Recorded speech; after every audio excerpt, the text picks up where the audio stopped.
அனைவருக்கும் இனிய காலை வணக்கம். இன்றைக்கி காலையிலே எழுந்திரிச்சிட்டு கோலம்லாம் போட்டுட்டு காஃபி போட்டு குடிச்சிட்டு பாத்திரம் இருந்தது, அதை கழுவிட்டு அதுக்கப்புறம் தான் வந்து படிக்கவே உட்காந்தேன்.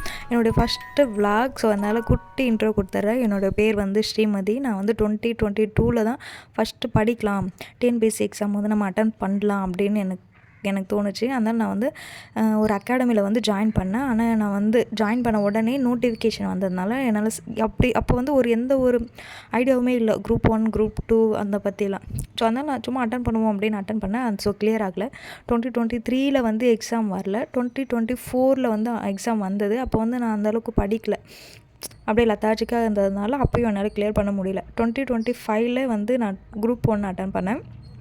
அதில் என்னோடய 70% எஃபெக்ட் கண்டிப்பாக நான் போட்டிருந்தேன்.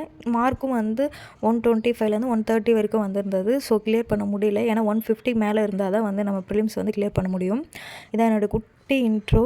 இதுக்கப்புறம் வந்து நெக்ஸ்ட் இயர் 2026 வந்து நோட்டிஃபிகேஷன் வந்திருக்கு, குரூப் 1 குரூப் 2 குரூப் 4.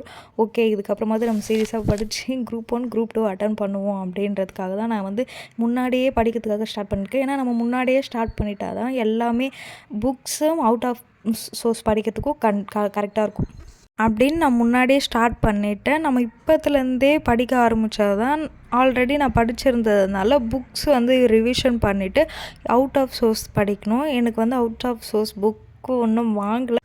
ஓகே, பாய். மறக்காமல் சப்ஸ்கிரைப் பண்ணிவிடுங்க, லைக் பண்ணிவிடுங்க. நெக்ஸ்ட் வீடியோவில் பார்ப்போம்.